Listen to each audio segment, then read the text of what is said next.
Hello, मैं हूं doctor Faizi और आप देख रहे हैं चैनल रॉयड क्लासेस। चैनल रॉयड क्लासेस के कोर्स कोड 01 में एक बार फिर आपका स्वागत है। Course code 01 chapter 01 some basic concept of chemistry है। वीडियो सीरीज थ्योरी 34 है। इसके पहले 33 वीडियो हो चुका है, ठीक है, जिसमें बहुत सारे कॉन्सेप्ट्स पढ़ाए जा चुके हैं। अगर आपको इस चैप्टर को डिटेल पढ़ना है तो वीडियो सीरीज थ्योरी 1, 2, 3, 4 सीक्वेंस से पढ़िए और विशेष जानकारी के लिए डिस्क्रिप्शन बॉक्स देखिए। चलिए आज हम लोग बताते हैं कि इसमें क्या पढ़ना है। इसमें हमें पढ़ना है problem based on chemical equation. Problem based on chemical equation कहिए या रिएक्शन कहिए, जैसे लिखिए केमिकल रिएक्शन। ये कंटिन्यूड है। कंटिन्यूड का मतलब है कि पिछले वीडियो सीरीज में भी हमने इसे पढ़ा है और उसी के आगे पढ़ेंगे। इनफैक्ट 33, 32 दोनों में पढ़ा है और उसी को आगे बढ़ाया जा सकता है। ये हम लोग पढ़ रहे थे मोल मोल एनालिसिस। इसमें पढ़ रहे थे मोल मोल एनालिसिस। मोल मोल एनालिसिस डिटेल अगर आपको पढ़ना है तो इस टॉपिक को विशेष समझना है तो आपको समझना चाहिए कहां से कम 32 से मोल मोल एनालिसिस। ये कंटिन्यूड है। इसमें हमने एक केस पढ़ा था जब रिएक्टेंट केवल एक रिएक्टेंट था, लेकिन अब हम पढ़ेंगे एक ऐसा केस जिसमें मिनिमम 2 रिएक्टेंट है। जिसमें क्या है, मिनिमम 2 रिएक्टेंट है, यानी मोर देन 1 रिएक्टेंट की बात मैं कर रहा हूं, लेकिन इनफॉर्मेशन क्वेश्चन में एक ही रिएक्टेंट का दिया गया है। इनफॉर्मेशन क्वेश्चन में एक ही रिएक्टेंट का दिया गया है। तो केस अपना है more than 1 reactant, more than 1 reactant and information of 1 reactant is given, and information of 1 reactant is given, information of 1 reactant is given, and information of 1 reactant is given। information एक ही reactant का दिया गया है, more than 1 reactant and information of 1 reactant is given। इस तरीके के case में हम लोग बात करेंगे मोल और मोल एनालिसिस का इस्तेमाल करते हुए क्वेश्चन को सॉल्व करेंगे। जैसे मान लेते हैं कि HCl और NaH के बीच में रिएक्शन कराया जा रहा है, तो 2 रिएक्टेंट हो गए ना, एक HCl हो गया और एक NaH हो गया। क्लियर है? रिएक्शन कराने के बाद NaCl बनता है, वाटर बनता है, प्रोडक्ट का मतलब नहीं है। 2 रिएक्टेंट हो गए HCl और NaOH। आपको बताना है कि अगर 80 ग्राम NaOH का रिएक्शन कराया जा रहा है, ठीक है, तो 80 ग्राम NaOH को न्यूट्रलाइज करने के लिए कितने ग्राम HCl की जरूरत है। तो चलिए हम लोग शुरू करते हैं एक खास किस्म के प्रॉब्लम को, जिसे हम मोल मोल एनालिसिस से सॉल्व करेंगे। हमारा मेथड होगा मोल मोल एनालिसिस। क्लियर है? और केस होगा जिसमें कम से कम 2 रिएक्टेंट होंगे, लेकिन इनफॉर्मेशन एक ही का होगा। चलिए क्वेश्चन से समझते हैं। Calculate the mass of HCl, calculate the mass of HCl required to neutralize मतलब कंप्लीट रिएक्शन करना। Calculate the mass of HCl required to neutralize 80 gram NaOH। आपको बताना है मास ऑफ HCl, ठीक है, जो 80 ग्राम NaH को न्यूट्रलाइज कर दे। रिएक्शन क्या होगा, HCl प्लस NaOH रिएक्शन के बाद देगा NaCl plus water. NaCl plus water, HCl plus NaOH, clear है, NaCl प्लस वाटर। ध्यान दीजिएगा, NaOH दिया हुआ है 80 ग्राम, क्लियर है, और पूछा जा रहा है कि मास ऑफ HCl क्या होगा। तो बताइए इंफॉर्मेशन क्या दिया हुआ है, इंफॉर्मेशन तो एक ही रिएक्टेंट का दिया है ना, दूसरे रिएक्टेंट के बारे में पूछा जा रहा है, इंफॉर्मेशन एक का दिया है। अब इसे हम कैसे सॉल्व करेंगे, मोल मोल एनालिसिस, जो काम हमने पिछले एपिसोड 33 में किया था, 34 है, वही यहां भी करेंगे। क्या करेंगे, हमें मालूम है कि NaOH क्या होगा, मास 80 और इसका मोलर मास होगा 40, दैट मींस 2।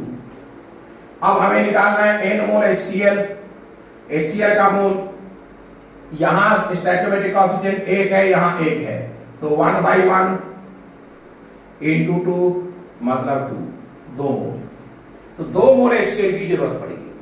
अब 2 मोल HCl है तो मास ऑफ HCl क्या हो जाएगा, मास ऑफ HCl बराबर नंबर ऑफ मोल यानी 2 और मोलर मास होता है 36.5, तो गुना कर लीजिए, 2 × 10 = 1, 2 × 6 = 12, 13, 1, 2 × 6 = 7, 73.0 ग्राम इतना HCl चाहिए, 73 ग्राम HCl चाहिए। क्लियर हो गई बात। अगला क्वेश्चन देखिए, नेक्स्ट क्वेश्चन है H2SO4 और NaOH के बीच। मान लेते हैं हमने NaOH और H2SO4 का रिएक्शन कराया, ये भी न्यूट्रलाइज करेगा। NaOH बेस है, H2SO4 एसिड है, इसमें भी मैं किसी एक का इंफॉर्मेशन दे दूं और बाकी चीजें पूछ सकता हूं, जैसे सपोज दैट मैं ये बात करूं, देखिए मैं बात करूं NaOH KOH कुछ भी दे दे, अगर मैं कहूं कि आपको मास ऑफ H2SO4 निकालना है, ठीक है, मास ऑफ H2SO4 निकालना है और 11.2 ग्राम KOH ले लेते हैं, हो चुका KOH ले लेते हैं, 11.2 ग्राम KOH को न्यूट्रलाइज करने के लिए आपको मास ऑफ H2SO4 निकालना है। तो लिख सकते हैं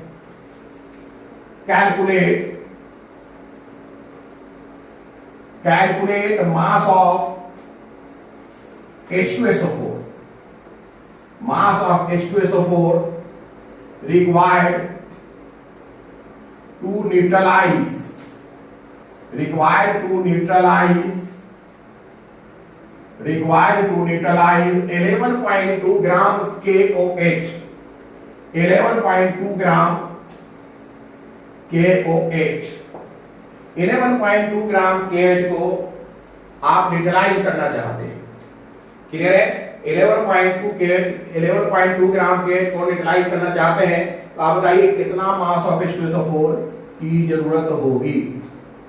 रिएक्शन लिखिए, KOH प्लस H2SO4, रिएक्शन के बाद ये बनाएगा K2SO4, potassium sulphate plus water, balance करिए 2 KOH, K2SO4 हो गया, 2 और 2 4 हाइड्रोजन, ये 2H2, देखिए बैलेंस हो गया। ये बैलेंस्ड केमिकल इक्वेशन है, ये बैलेंस्ड केमिकल इक्वेशन है अपने पास, it is balanced chemical equation, ठीक है, ये अपने पास बैलेंस्ड केमिकल इक्वेशन है। अब कोई दिक्कत नहीं है, सबसे पहला काम क्या करिए, मास लिखिए, इसका मास ऑफ KOH कितना दिया हुआ है 11.2 और आपसे पूछा जा रहा है मास ऑफ H2SO4 क्या है, तो इसका पहले मोल निकालिए, NaOH बराबर हो जाएगा 11.2 अपॉन पोटासियम का होता है एटॉमिक मास 39, 16 प्लस 1 तो हो जाएगा 11.2, नीचे लिखते हैं 11.2, ये हो गया 40 10 50 और 6 56, ठीक है 56। अगर 2 से डिवाइड कर दीजिए तो आपको 11.2 112 आ जाएगा, तो चूंकि पॉइंट है तो 0.2 आ जाएगा, 0.2 अपने को KOH मिल गया। और हमें निकालना है H2SO4 का मास। सबसे पहले क्या करेंगे, हम NH2SO4 निकालेंगे, NH2SO4 बराबर, चेक करिए यहां 1 है कॉफिशिएंट, यहां 2 है, तो 1/2 इंटू 0.2 यानी कि 0.1 मोल चाहिए। मास लिख लीजिए, मास ऑफ H2SO4 बराबर नंबर ऑफ मोल यानी 0.1, मोलर मास इसका 98 होता है यानी 9.8 ग्राम चाहिए। यही आंसर हो गया, 9.8 ग्राम चाहिए। बात समझ में आ रहा है कि नहीं? चलिए अब एक और देखते हैं। एल्यूमिनियम को जलाते हैं, जलाने का मतलब ये होता है, ये लिख लिया होगा आपने, एल्यूमिनियम को जलाते हैं, जलाने का मतलब ये होता है एल्यूमिनियम का ऑक्सीजन के साथ रिएक्शन कराते हैं। क्लियर है? आपको बताना है कि 54 ग्राम अगर एल्यूमिनियम को जलाया जाए तो कितना ऑक्सीजन की जरूरत होगी, कितने मास ऑक्सीजन की जरूरत होगी, और कितना मास Al2O3 फॉर्म करेगा। दोनों बात पूछ लेते हैं। लिखिए, मिटा दें, कैलकुलेट, लिखिएगा calculate mass of O2 required, calculate mass of oxygen required, calculate mass of oxygen required, calculate mass of oxygen required to burn, calculate mass of oxygen, ठीक है, required to burn completely, to burn completely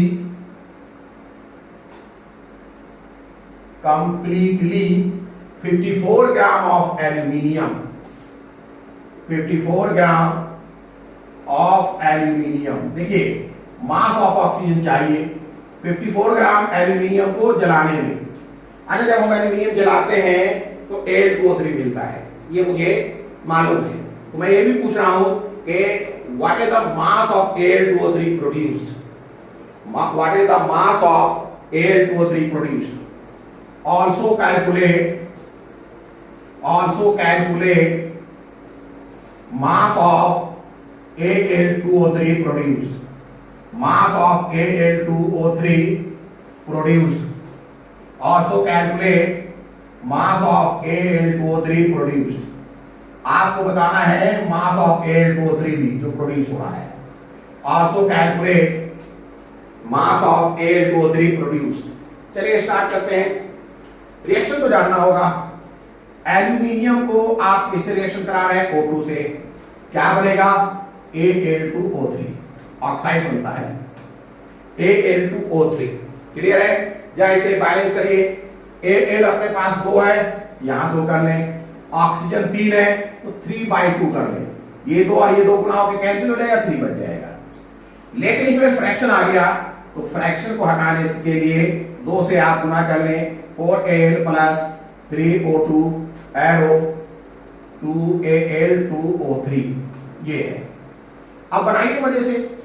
ये 54 ग्राम दिया जा रहा है, mass of aluminium 54 ग्राम, तो number of mole of aluminium कितना हो जाएगा? 54 बाई एल्यूमिनियम का कितना होता है?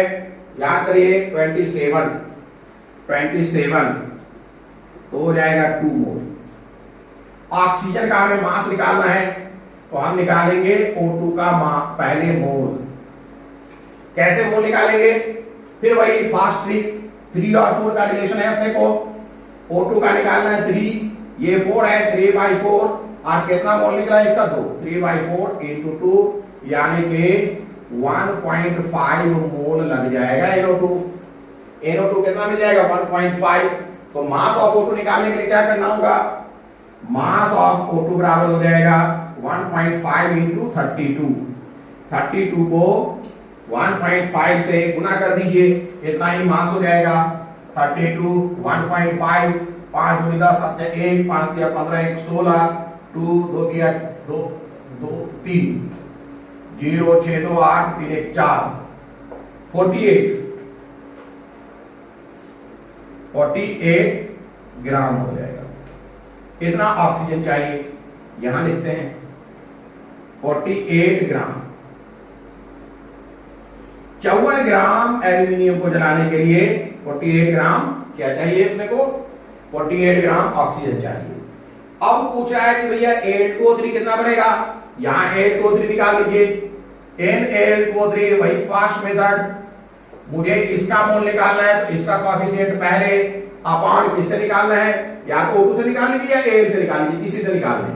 जैसे हम 4 से निकाल लें Al से, तो 2/4, ठीक है, 2/4 इनटू कितना है 2 मोल है इनटू 2, तो देखिए आंसर क्या आ गया, 2 2 जा 4, 2 और 2 कैंसिल यानी 1 मोल। ठीक है, आप इससे निकाला, किससे निकाला, with the help of Al। ये किससे निकाला, with the help of Al, with the help of Al मतलब एल्यूमिनियम। आप चाहें तो with the help of O2 भी निकाल सकते हैं, क्योंकि number of mole of O2 भी आपको मालूम है। अगर हम इनसे निकालें तो इन दोनों के स्टोइकोमेट्रिक कोएफिशिएंट के रिलेशन को देखिए, इससे भी निकाल लेते हैं। AnAl2O3 सेम आना चाहिए, चेक करते हैं आता है कि नहीं।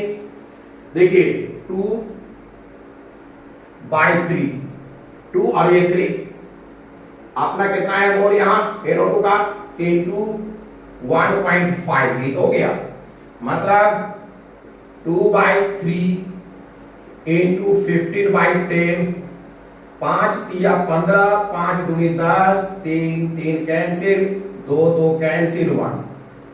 ये किससे आया, सेम आया कि नहीं, with the help of O2, with the help of O2, जैसे चाहे वैसे कैलकुलेट करें, with the help of O2, with the help of O2।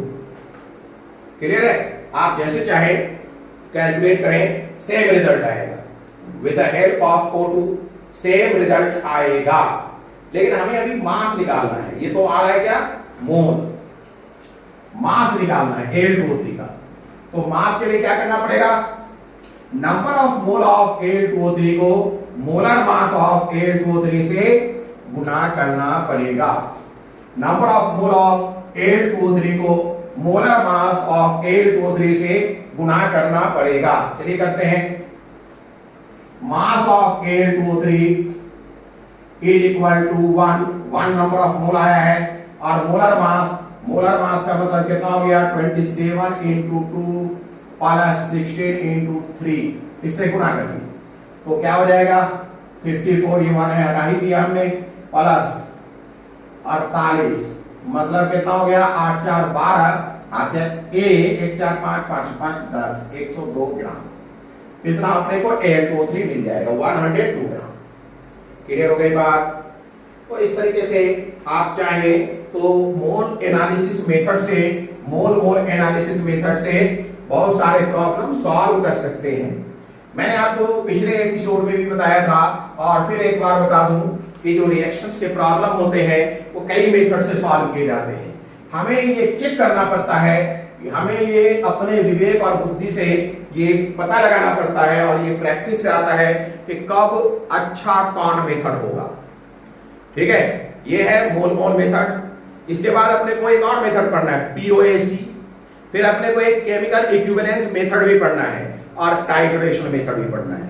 इन सब मेथड से मिला करके प्रॉब्लम सॉल्व होता है, और हमें ये प्रैक्टिस से और अपनी विवेक और बुद्धि से ये पता लगाना पड़ता है कि कब किसका इस्तेमाल करें। क्लियर है। तो अब एक और क्वेश्चन देखते हैं, लेकिन अभी हम क्या कर रहे हैं, हम कोई और मेथड नहीं इस्तेमाल कर रहे हैं, मोल मेथड ही इस्तेमाल कर रहे हैं। अब हम आपको बताएं कि ऑक्सिलिक एसिड ले लेते हैं, H2C2O4। ऑक्सिलिक एसिड ले लेते हैं, क्या ले लेते हैं, H2C2O4। इसे मैं रिएक्शन कराता हूं KMnO4 से। क्लियर है। आपको बताना है कि कितना ऑक्सिलिक एसिड, कितना मास ऑक्सिलिक एसिड की जरूरत होगी अगर हम 31.6 ग्राम KMnO4 ले लें। क्लियर है। Calculate mass of oxalic acid, question लिखिए, calculate mass of oxalic acid required, calculate mass of oxalic acid required, auxilic acid required to calculate mass of auxilic acid required to react with ठीक है, required to react with KMnO4, कितना KMnO4, 31.6 gram KMnO4। Calculate mass of oxalic acid required to react with 31 oxalic acid को किससे KMnO4 से reaction कराना है ना, 31.6 अच्छा रहेगा, required to react with 31.6 gram KMnO4। ये जो डाटा दिया जा रहा है सिर्फ और सिर्फ आसानी के लिए, वरना कोई भी डाटा दे दीजिए, ये 31.6 सेलेक्ट इसलिए कर रहे हैं थोड़ा आसानी हो जाता है कैलकुलेशन में। क्लियर है, calculate mass of oxalic acid required to react with 31.6 gram KMnO4। ठीक है, अच्छा इसको जब हम रिएक्शन कराएंगे तो अपने को मिलता है CO2।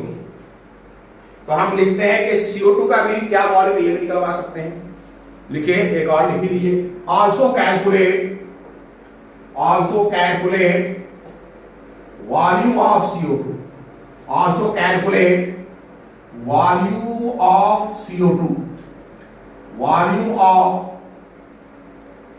CO2 at STP, also calculate volume of CO2 at STP पर also calculate volume of CO2 at STP पर क्या वॉल्यूम है CO2 का, ये भी आप कैलकुलेट करें।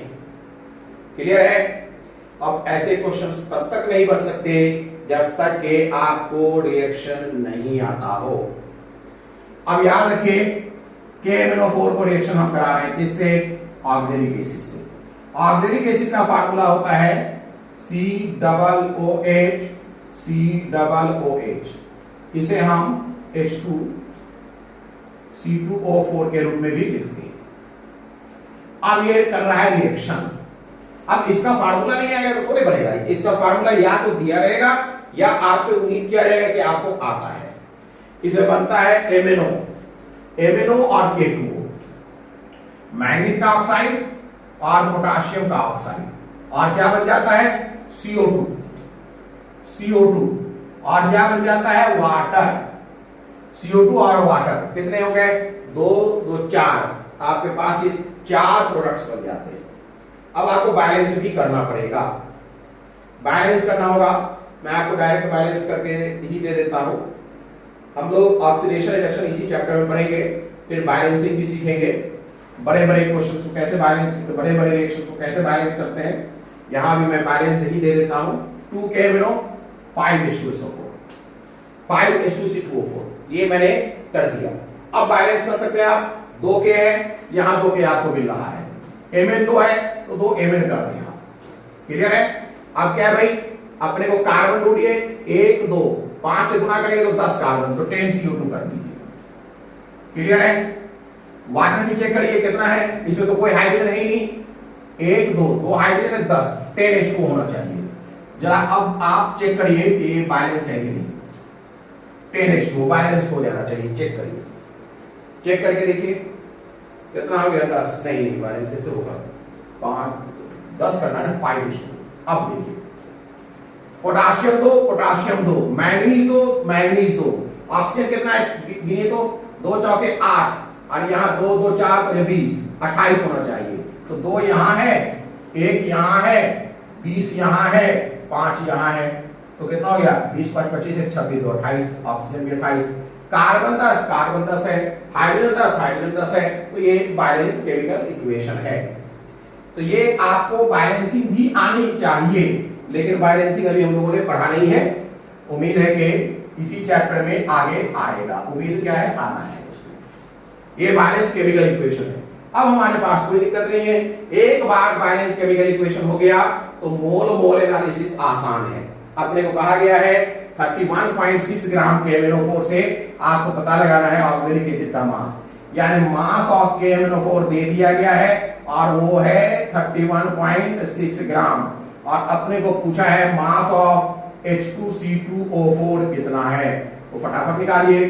क्या निकालेंगे, पहले number of mole of KMnO4 निकालिए, कितना हो जाएगा 31.6 अपॉन पोटाशियम का 39, मैंगनीज का कितना होता है 55 और प्लस 64, जरा जोड़िए 31.6 बाई 5 4 9 9 9 18 हाथ क्या 1, कितना बचा 1, 1 6 7 5 12 3 15 158।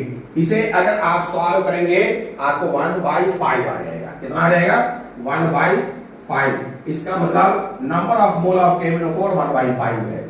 अब number of mole of H2C2O4 निकाल लीजिए, कितना आसान है। H2C2O4 देखिए भाई 5 और 2 का रिलेशन है, 5 ऊपर इसका 2 नीचे, इसका फास्ट ट्रैक मेथड से into 1/5 into 1/5 5 5 कैंसिल, मतलब 1/2 H2C2O4 चाहिए। 1/2 H2C2O4 चाहिए। मास के लिए क्या करना है अपने को, मास ऑफ H2C2O4 बराबर number of mole 1/2 into molar mass. Molar mass देखिए कितना है, हाइड्रोजन 2, कार्बन 24 क्योंकि 2 है, ऑक्सीजन 64 नहीं 16 चौके 64, हाँ तो कितना हो जाएगा बराबर 1/2 4 4 8 2 10 आता है 1 1 6 7 2 9 90, मतलब हो गया 1/2 इंटू 90 मतलब 45 ग्राम आंसर आ गया। एक आंसर आ गया 45 ग्राम। अब अपने को क्या पूछा है कि भाई बताओ volume of CO2, volume of CO2 at STP, volume of CO2 at STP। तो एक तो क्लियर हो गया, एक में तो कोई दिक्कत ही नहीं, एक क्वेश्चन बन गया। अब हम volume of CO2 at STP देख लें। Volume of CO2 at STP, चलिए इसे मिटा देते हैं, इसे मिटा दें ताकि वॉल्यूम ऑफ CO2 कैलकुलेट के लिए अपने को जगह मिल जाए। देखिए इसका हमें मालूम है 1/5 आ चुका है नंबर ऑफ मोल, इसका हमें मालूम है, निकाल चुके हम लोग number of mole of KMnO4 1/5 आ चुका है। अब इसका नंबर ऑफ मोल निकालते हैं, कैसे निकलेगा, number of mole of CO2 बराबर क्या हो जाएगा, रिलेशन देखिए 10 और यहां क्या है 2, तो क्या लिखेंगे 10/2 इंटू 1/5, 5 दूनी 10, 2 और 2 कैंसिल यानी 1 है कि नहीं, तो हो गया number of mole of CO2 1। तो अपने को वॉल्यूम निकालना है ना, volume of CO2 at STP क्या हो जाएगा, नंबर ऑफ मोल यानी 1 इंटू 22.4 मतलब 22.4 लीटर। तो ये 22.4 लीटर अपने को क्या मिल जाएगा, CO2 गैस मिल जाएगा 22.4 लीटर। तो इस तरीके से अगर आप चाहें तो आसानी के साथ क्वेश्चन बना सकते हैं। अब एक और हम लोग केस देखेंगे। अब अगला केस है कि एक से ज्यादा रिएक्टेंट होगा, एक से ज्यादा रिएक्टेंट होगा, लेकिन इस बार इंफॉर्मेशन केवल एक रिएक्टेंट का नहीं होगा, एक से ज्यादा रिएक्टेंट का इंफॉर्मेशन होगा, एक से ज्यादा रिएक्टेंट का इंफॉर्मेशन होगा।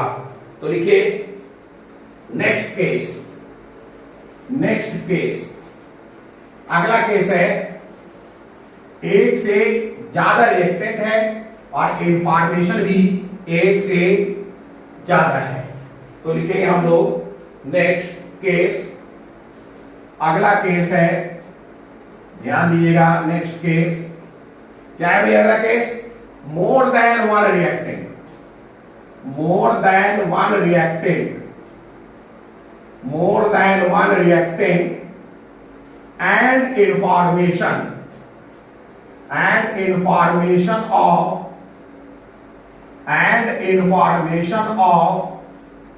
more than one reactant and information of more than one reactant is given, and information of more than one reactant is given। अब ये मामला सावधानी का हो गया, चौकन्ना रहना है। एक कहावत है ना, सावधानी हटी दुर्घटना घटी। अब यहां पर सावधानी की जरूरत है। जब एक रिएक्टेंट है कोई सावधानी की जरूरत नहीं, आप मोल एनालिसिस डायरेक्ट पुट अप कीजिए। अगर दो रिएक्शन है, इंफॉर्मेशन एक है, कोई दिक्कत नहीं। लेकिन अगर एक से ज्यादा रिएक्टेंट है, लेकिन एक से ज्यादा रिएक्टेंट है और इंफॉर्मेशन भी एक से ज्यादा का है, फिर तो आपको चौकन्ना रहना होगा। अब आपको उन रिएक्टेंट में ये चेक करना होगा कि क्या कोई लिमिटिंग रिएजेंट है। अगर लिमिटिंग रिएजेंट है तो सारा क्वेश्चन लिमिटिंग रिएजेंट के अकॉर्डिंग ही सॉल्व होगा। अब सवाल उठता है कि लिमिटिंग रिएजेंट क्या है, तो सबसे पहले हम लोग उसी चीज को देखेंगे। क्लियर है? तो एक पॉइंट लिखते हुए आगे बात करते हैं। लिखिएगा, अगर मोल और मास 2 या 2 से अधिक है, अधिक का दिया हुआ है, we have to search at first that reactant which is consumed first, जो कंज्यूम होता है पहले उसे देखना है, and the reagent which is consumed first is known as limiting reagent। बात समझ में आ रहा है? लिखिएगा, when more than one reactant, when information of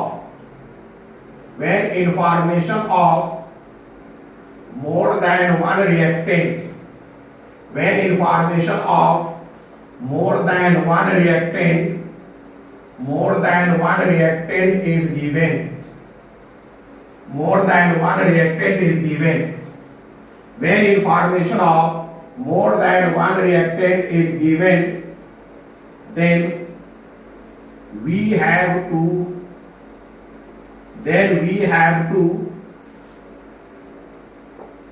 decide at first, then we have to decide at first the reagent which is consumed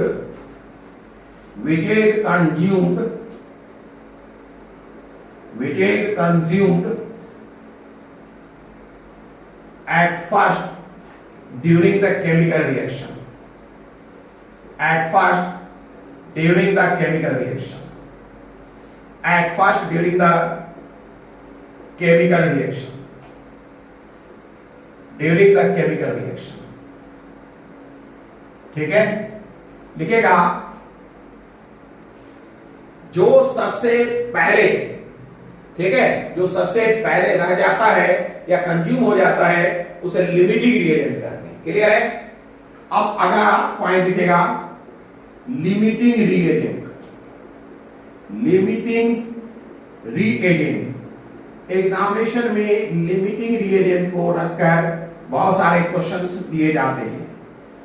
ये बहुत सारे questions दिए जाते हैं। मोस्ट ऑफ द केस में बच्चे ने अगर लिमिटिंग रिएजेंट पर गौर नहीं किया तो उसके आंसर गलत हो जाते हैं। क्लियर है? तो लिमिटिंग रिएजेंट हमें ठीक से समझना है। लिमिटिंग रिएजेंट कौन होगा? The reagent which consume at first during the reaction। Limiting reagent किसे कहेंगे? इसे LR से इंडिकेट कर सकते हैं हम शॉर्ट में। लिखेगा, the reagent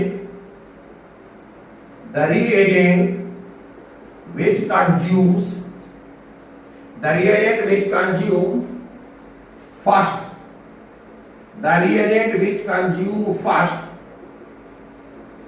in during the reaction, which consume first during the reaction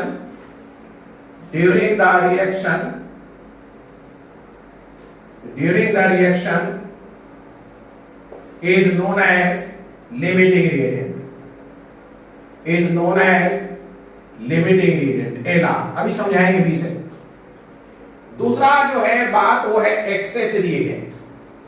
दूसरी बात हम करेंगे लिमिटिंग रिएजेंट के साथ एक्सेस रिएजेंट। एक तो है लिमिटिंग रिएजेंट और एक है एक्सेस रिएजेंट। एक है लिमिटिंग रिएजेंट और एक है एक्सेस रिएजेंट। क्लियर है? दूसरा हम देखते हैं एक्सेस रिएजेंट। नाम से ही जाहिर है कि वो रिएजेंट जो रिएक्शन में बच गया है, एक्सेस है, एक्सेस रिएजेंट कहलाएगा। दिखेगा, the reagent which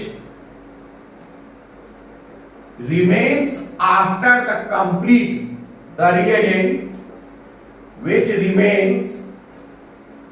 after the completion of reaction, after the completion of reaction, after the completion of reaction, after the completion of reaction, after the completion of reaction, the reagent which remains after the completion of reaction, after the completion of reaction is known as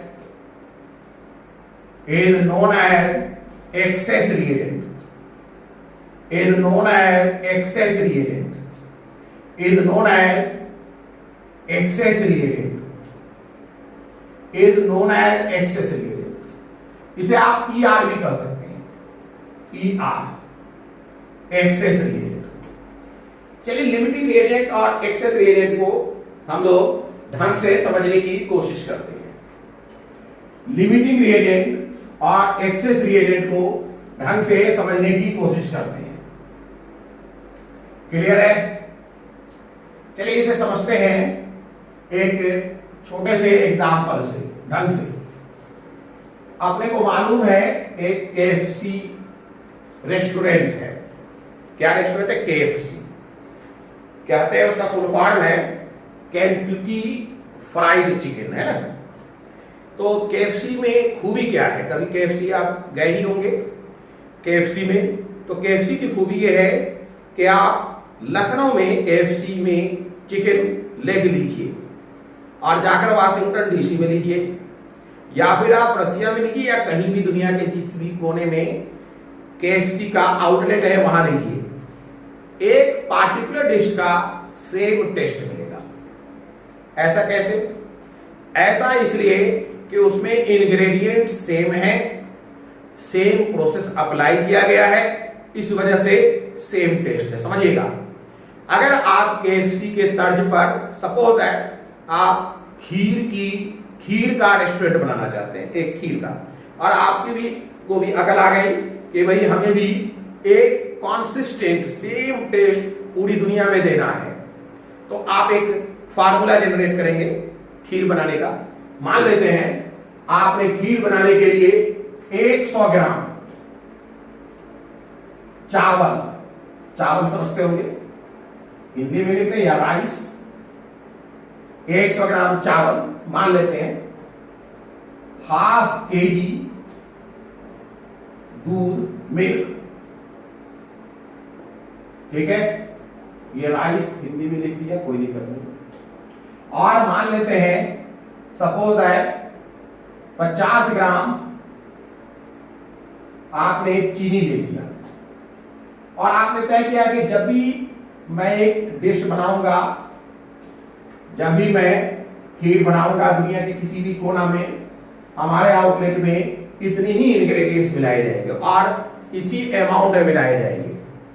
100 ग्राम ही चावल मिलेगा, ½ kg milk उसमें डाला जाएगा और 50 ग्राम चीनी मिलेगा। Clear है? अब ये हो गया इंग्रेडिएंट्स, समझ गए आप? ये हो गया इंग्रेडिएंट्स। अब किसी आउटलेट में, मान लेते हैं किसी आउटलेट में, ध्यान दीजिएगा, किसी आउटलेट में चावल के लिए 500 ग्राम चावल है, यानी 100 प्लस 100 प्लस 100 प्लस 100, 1 2 3 4 5, इतना चावल है अपने पास किसी आउटलेट में, ठीक है। और ½ kg प्लस ½ kg यानी 1 kg हो गया, प्लस ½ kg यानी कि 1.5 kg, प्लस ½ kg 2 kg, अब प्लस ½ kg कितना हो गया? 2.5 kg। 2.5 kg मिल्क अपने पास पड़ा हुआ है, ठीक है। अच्छा ये देखिए 50 gram plus 50 gram plus 50 gram plus 50 ग्राम, 1 2 3 4 अपने पास चीनी पड़ा हुआ है। अब ग्राहक आता है और कहता है 1 प्लेट खीर चाहिए, तो आपका जो शेफ है 100 ग्राम चावल लिया, ½ kg मिल्क लिया, 50 ग्राम चीनी ले लिया, और कितना बनाया? एक डिश यानी 1 प्लेट खीर बन गया। क्लियर हो गई बात। एक और आया क्या कि भैया एक प्लेट बनाइए, 100 हाफ, एक प्लेट और बन गया, एक प्लेट और बन गया, एक प्लेट खीर और बन गया, ठीक है। फिर कोई आया, फिर एक प्लेट खीर बन गया, कितना प्लेट खीर बन गया, 3 प्लेट बन चुका। फिर कोई आया, एक प्लेट और बन गया, ये कहां, हाँ ये एक प्लेट और बन गया, तो 4 प्लेट खीर बन गया। बात समझ में आ रहा है। अब एक और कोई आता है कि भाई एक प्लेट और बनाइए, तो जब किचन में देखा गया 100 ग्राम राइस पड़ा हुआ है, हाफ केजी मिल्क पड़ा हुआ है, लेकिन चीनी खत्म हो गया है, लेकिन चीनी खत्म हो गया।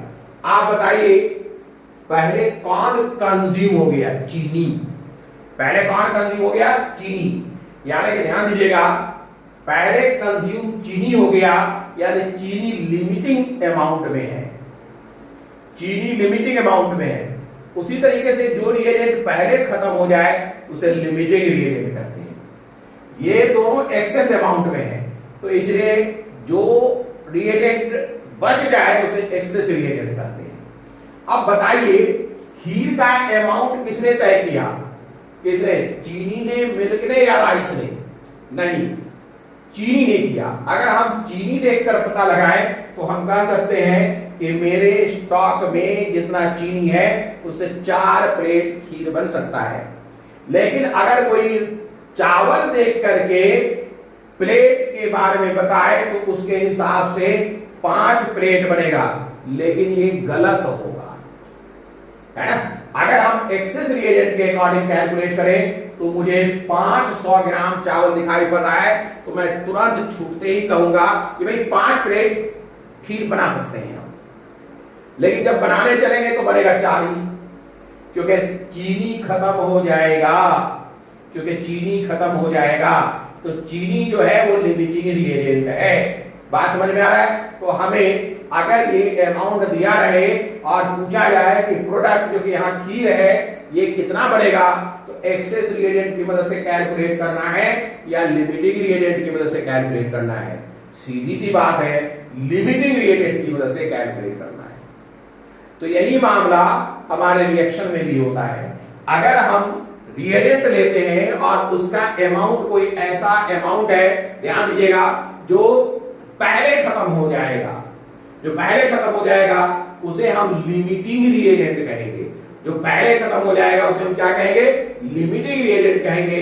और उसी के अकॉर्डिंग रिएक्शन होगा, उसी के अकॉर्डिंग कैलकुलेशन होगा, उसी के अकॉर्डिंग ये फैसला होगा कि कितना प्रोडक्ट बनेगा, और उसी के अकॉर्डिंग ये फैसला होगा कि एक्सेस चीज कितना बचेगा। दोनों फैसला ये लिमिटिंग चीज करेगा। क्लियर है। तो यही हम लोग देखने जा रहे हैं लिमिटिंग रिएजेंट में, यही चीज हम लोग देखने जा रहे हैं लिमिटिंग रिएजेंट में। यानी कि जब कभी 2 या 2 से अधिक रिएक्टेंट हो तो बड़ी सावधानी पूर्वक आपको पहले ये पता लगाना पड़ेगा कि लिमिटिंग रिएजेंट कौन है, और सारा कैलकुलेशन मतलब amount of product form and amount of excess reagent left would be calculated on the basis of amount of limiting reagent. Clear है? लिखिएगा, this implies, ठीक है, in a chemical reaction, in a chemical reaction, in a chemical reaction, in a chemical reaction, all calculation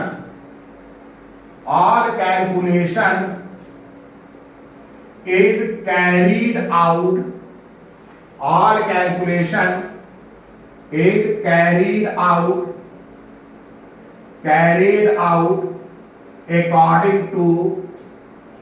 carried out according to limiting reagent, ठीक है, that is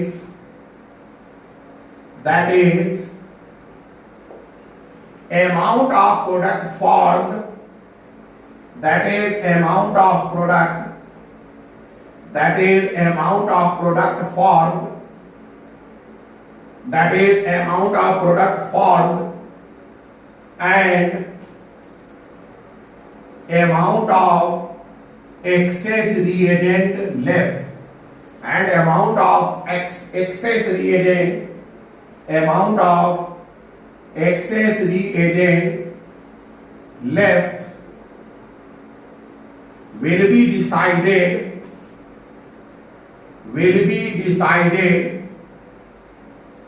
according to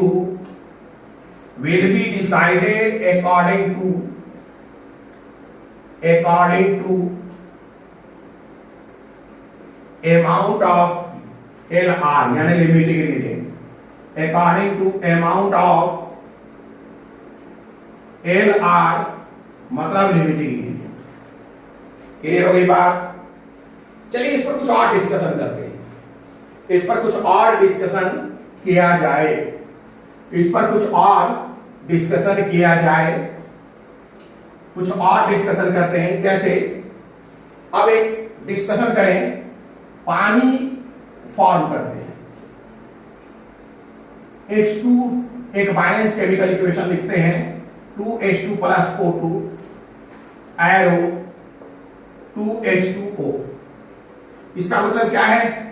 2 mole hydrogen 1 mole oxygen से reaction करेगा। 2 मोल का मतलब है 4 ग्राम और 1 मोल का मतलब है 32 ग्राम। जब हम 4 ग्राम हाइड्रोजन ले आए और 32 ग्राम के साथ रिएक्शन कराएं तो 2 मोल वाटर यानी कि 36 ग्राम वाटर बनेगा। ये रिएक्शन कर रहा है।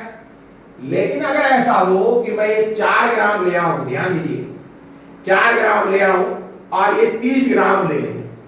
अगर मैं ये 4 ग्राम ले लेता हूं और ये 30 ग्राम ले लेता हूं तो क्या ये उम्मीद करते हैं कि ये 36 ग्राम बनेगा? बिल्कुल नहीं बनेगा, नहीं बनेगा। अगर 4 ग्राम को 32 ग्राम से रिएक्शन कराएंगे तो 36 ग्राम बनेगा।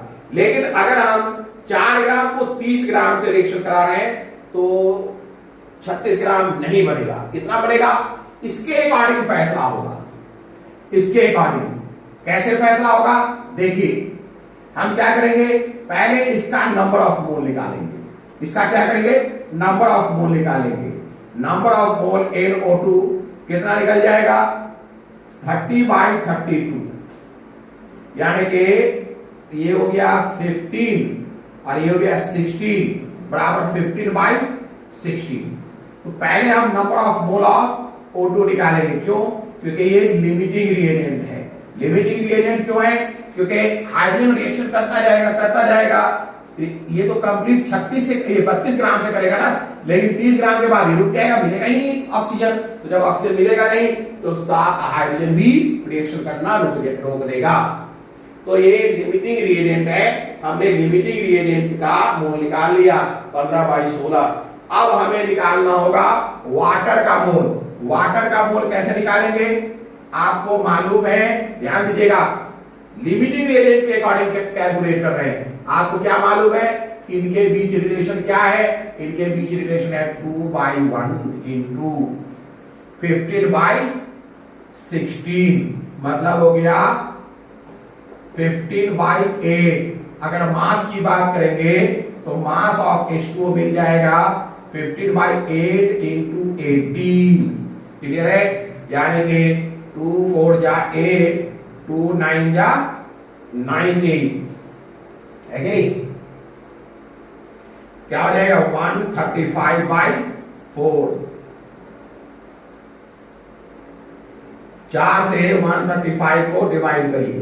4 दिया 12, 1 15, 4 दिया 12, 3.30, 4 7 28, 2 फिर 20, 33.75 ग्राम ऑक्सीजन मिलने जा रहा है। 33.75 ग्राम ही ऑक्सीजन मिलेगा। बात समझ में आ रहा है कि नहीं? क्लियर है? अब ये सोचिए, ध्यान दीजिए कि अगर 15/16 मोल से इतना ग्राम ऑक्सीजन मिल रहा है, 3600 नहीं मिल रहा है, कम मिल रहा है। क्लियर है ना? तो सीधी सी बात है कि हाइड्रोजन गैस भी बचेगा। तो हाइड्रोजन गैस कितना बचेगा वो भी इसी से कैलकुलेट होगा। देखिए कैसे, number of mole of H2 जो रिएक्शन करेगा वो हमें चेक करना है। क्या रिलेशन है 1 और 2 का, हमें निकालना है हाइड्रोजन, तो 2/1 इंटू 15/16। बात समझ में आ रहा है? यानी कि ये हो गया 15/8, यानी कि मास ऑफ H2 की बात करें तो कितना हो जाएगा 15/8 इंटू 2, 2 चौके 8, मतलब 15/4, 4 से 15 को डिवाइड करिए, 4 दिया 12, 3.30, 4 सत्ते 28, 2 पॉइंट के कारण 20, 3.75 ग्राम ही क्या करेगा रिएक्शन में पार्टिसिपेट करेगा। बचेगा कितना 4 ग्राम लिया था, कितना इस्तेमाल हो गया, तो हाइड्रोजन लेफ्ट कितना हो जाएगा, hydrogen left H2 left 4.00 3.75 minus कर दीजिए, 5 5 10, ये 9 हो गया, 7 2 9, 0.25 ग्राम हाइड्रोजन बच जाएगा। क्या देखा आपने, जो पहले कंज्यूम हो रहा है उसी के अकॉर्डिंग हमने एक्सेस रिएजेंट को, ये एक्सेस रिएजेंट हो गया, ये लिमिटिंग रिएजेंट है, ये एक्सेस रिएजेंट है, एक्सेस रिएजेंट का कितना अमाउंट बचा कैलकुलेट किया और इसी के अकॉर्डिंग कितना प्रोडक्ट बना हमने कैलकुलेट किया। तो ये ध्यान देना है कि अगर आपके क्वेश्चन में, ध्यान दीजिएगा, अगर आपके क्वेश्चन में 2 या 2 से अधिक रिएजेंट दिया हुआ हो, 2 या 2 से अधिक रिएजेंट दिया हुआ हो, तो सीधी सी बात है चौकन्ना रहिएगा, पहले कोशिश कीजिएगा पता लगाने का कि लिमिटिंग रिएजेंट है कि नहीं। अगर लिमिटिंग रिएजेंट है तो सारा कैलकुलेशन लिमिटिंग रिएजेंट के अकॉर्डिंग होगा, एक्सेस रिएजेंट के अकॉर्डिंग नहीं होगा। जिस किसी ने एक्सेस रिएजेंट के अकॉर्डिंग किया वो गलत हो जाएगा। अगर एक्सेस रिएजेंट के अकॉर्डिंग करेंगे तो 4 ग्राम से 36 ग्राम वाटर बनेगा, जो कि गलत है। 4 ग्राम पूरा यूटिलाइजेशन हो जाएगा, जो कि गलत है। तो हमेशा याद रखिए, whenever there is presence of limiting reagent, then all calculation is carried out according to limiting reagent, not excess reagent. Limiting reagent के अकॉर्डिंग हम कैलकुलेशन करेंगे। क्या ये बात समझ में आ गया? अच्छा, अगर मान लिया 4 ग्राम और 32 ग्राम होता तो कोई लिमिटिंग रिएजेंट नहीं है, कोई एक्सेस रिएजेंट नहीं है, पूरा का पूरा हाइड्रोजन और का पूरा ऑक्सीजन समाप्त हो जाता और केवल पानी बन जाता। तो यहां पर कोई लिमिटिंग रिएजेंट तब नहीं होता। चलिए, तो इस तरीके से आपने लिमिटिंग रिएजेंट और एक्सेस रिएजेंट का कॉन्सेप्ट समझ लिया होगा। लिमिटिंग रिएजेंट और एक्सेस रिएजेंट का कॉन्सेप्ट आपने समझ लिया होगा। अब आप जहां कहीं भी क्वेश्चन मिले, अगर 2 रिएक्टेंट मिले और 2 से ज्यादा रिएक्टेंट मिले, तो पहला काम आपका है कि आप लिमिटिंग रिएजेंट का पता लगा लें। फिर सारा कैलकुलेशन किसके अकॉर्डिंग होगा? लिमिटिंग रिएजेंट के अकॉर्डिंग होगा। अब सवाल है कि लिमिटिंग रिएजेंट का पता कैसे लगाएंगे? सवाल है कि लिमिटिंग रिएजेंट का पता कैसे लगाएंगे? तो लिखेगा determination of limiting reagent. Determination of limiting reagent. Determination of limiting reagent. Limiting reagent का कैसे डिटर्मिनेशन करेंगे? आपको कुछ नहीं करना है, जो भी मोल दिया हुआ है, ठीक है, जो मोल दिया हुआ है उसको स्टोइचोमेट्रिक कोएफिशिएंट से डिवाइड कर दीजिए। ठीक है, एक का नहीं, सारे रिएक्टेंट का, जितने भी इन्फॉर्मेशन वाले कम से कम 2 तो है ही। तो आप क्या करिए, सभी के मोल को उसके रेस्पेक्टिव स्टोइचोमेट्रिक कोएफिशिएंट से डिवाइड कर दीजिए। जिसका वैल्यू स्मॉलेस्ट आएगा वही लिमिटिंग रिएजेंट है। वही क्या है? लिमिटिंग रिएजेंट है। जिसका वैल्यू स्मॉलेस्ट आएगा वही लिमिटिंग रिएजेंट है। क्लियर है? तो अगर आपको डिटर्मिनेशन करना हो लिमिटिंग रिएजेंट का तो आप क्या लिखिएगा, divide the given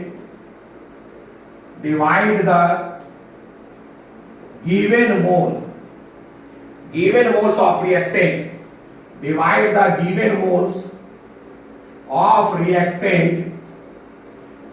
the given moles of reactant with their respective stoichiometric coefficient with their respective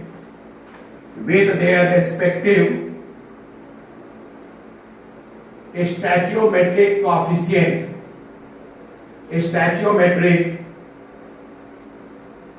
with their respective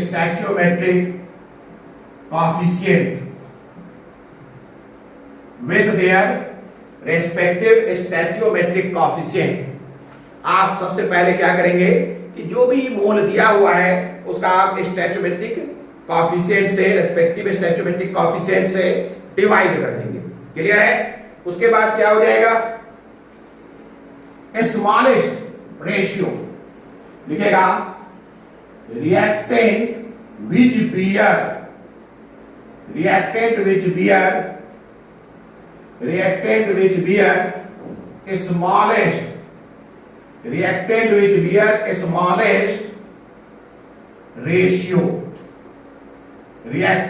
bear smallest ratio लिखेगा reactant which bear smallest ratio, ठीक है, is known as limiting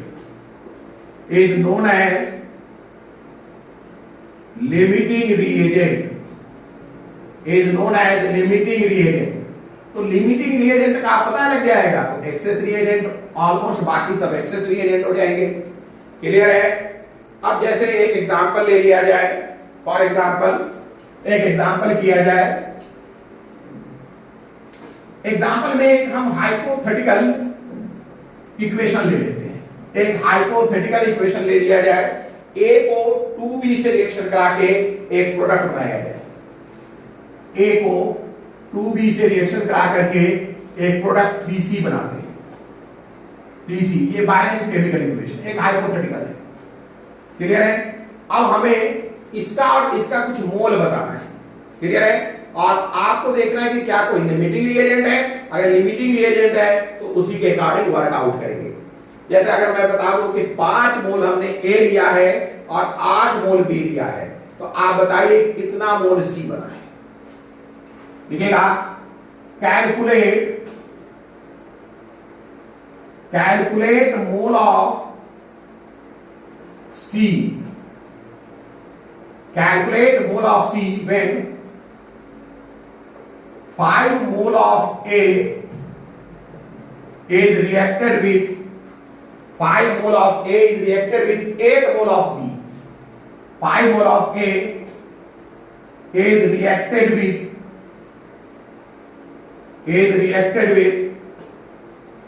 8 mole of B. 8 mole of B। हमें mole of C पता लगाना, यानी इसका मोल कब, जब 5 मोल A लिया गया और 8 मोल B लिया गया। देखिए अब अपने पास दो रिएक्टेंट है, एक A है और एक B है, और दोनों का इंफॉर्मेशन दिया है। इसको सॉल्व करिए। कैसे सॉल्व करेंगे? पहले तो रिएक्शन लिखेंगे A + 2B एरो 3C। अब इसका देखिए मोल कितना दिया है, वो लिखिए 5 मोल, और इसका कितना दिया हुआ है 8 मोल। अब पहली ड्यूटी हमारी ये है कि लिमिटिंग रिएजेंट कौन है। कैसे पता लगाएंगे? 5 बाई लिमिटिंग रिएजेंट के लिए 1, ये स्टोइकियोमेट्रिक कोएफिशिएंट 1 है, इसे करेंगे 8/2, इसका वैल्यू अपने को मिलेगा 5, इसका वैल्यू मिलेगा 4, तो ये लिमिटिंग रिएजेंट हो जाएगा और ये एक्सेस रिएजेंट हो जाएगा, क्योंकि ये 5 है ये 4 है, ये लिमिटिंग रिएजेंट ये एक्सेस रिएजेंट। अब कैलकुलेशन इसकी बुनियाद पे होना है, ना कि इसकी बुनियाद पर। इसे नहीं देखेंगे, अब इसी को देखेंगे। तो इसका नंबर ऑफ मोल निकालिए, क्या हो जाएगा? MC बराबर इन दोनों के बीच का रिलेशन देखिए 3/2 इंटू 4 मतलब 6 मोल, यानी कि ये 6 मोल मिलेगा। यही हमारा आंसर हो जाएगा। क्लियर है? अब अगर कहे कि भैया कितना मोल ए बचेगा, ये हमने पूछा नहीं है, मान लिया पूछ रहे कितना मोल ए बचेगा, वो भी निकाल सकते हैं। इसी से कैलकुलेट करेंगे। मुझे निकालना है एन ए बराबर, रिलेशन देखिए 2 और 1 है, ए का 1 है, पहले 1 लिखेंगे 1/2 इंटू 4, 1/2 इंटू 4 मतलब 2, 1/2 इंटू 4 यानी कि 2 ही मोल इस्तेमाल होगा, 2 ही मोल इस्तेमाल होगा। तो बचेगा कितना mole? Mole of A left is equal to 5 minus 2 बराबर 3 मोल ए बच जाएगा, 3 मोल ए बच जाएगा।